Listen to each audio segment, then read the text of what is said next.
Hello mga kadini! Tara, mamiesta ulit tayo sa Barangay Osmeña. Pero this time, kapistahan na. June 21, 2026, kaadlawan na ini. So magtatagalog ulit ako para mas maintindihan ng nakararami. Dito nga pala kami dumaan sa hanging bridge ng Bangon pero yung mga kasama naming may-ari ng aming sinasakyang motor ay sumakay dun sa may balsa. 25 pesos daw ang bayad sa pagtawid. Tapos, isa-isa lang na itinatawid para hindi lumubog yung balsa. Pero pwede rin naman dumaan sa tubig katulad ng isa doon na dumaan. Kaso, mamabasa talaga yung makina. Habang kami naman ay dito sa hanging bridge dumaan. Nakakanulat talaga para kang lasing kahit hindi ka naman umiinom. Napadaan ako ulit dito sa Bangon Elementary School at nakita ko ulit ang kanilang gulayan sa paaralan. Medyo mainit na nga ang araw nito kasi 8:30 na yata to yung oras na to. At eto nga nakasakay na ulit kami sa motorsiklo ng aming mga kasama. At dumaan kami dito sa sementadong daan mula Bangon papuntang Osmeña. At nakaka-relax talaga ang view dito, lalo na itong mga palayan dito o itong bukirin na to.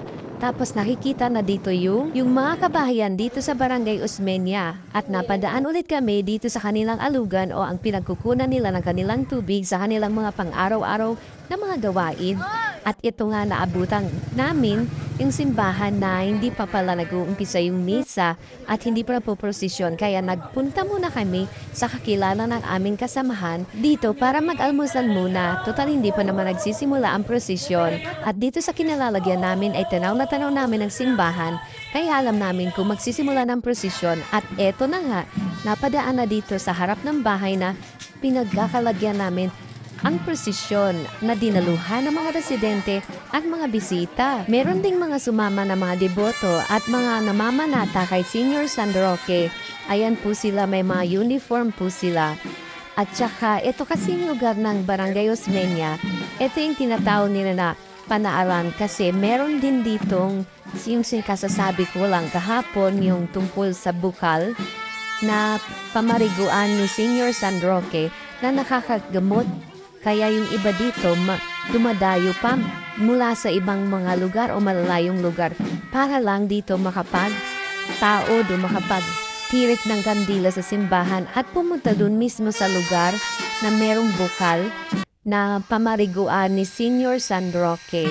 Ayan po at may musika. So kahit brown out at walang nangyaring sayawan ng bispiras, ay masaya pa rin ang pagdiriwang ng kapistahan dito sa Barangay Osmeña. Itong kalsadang ito ay nag-iisa lamang na pinakamahaba dito sa Barangay Osmeña.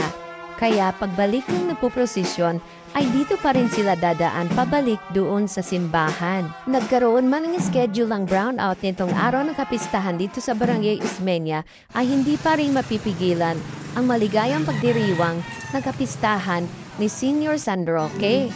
At eto nga, kumakanta na si Ma'am Helen ng salmo dito sa simbahan.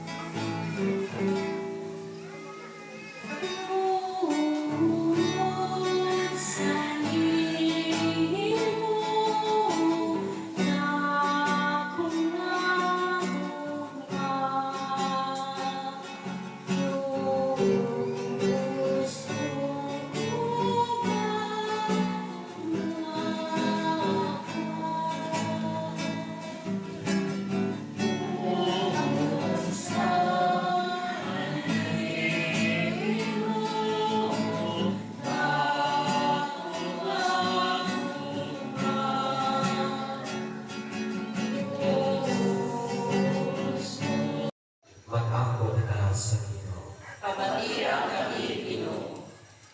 Tungod sa mga nagmamangulo sa natin nasun.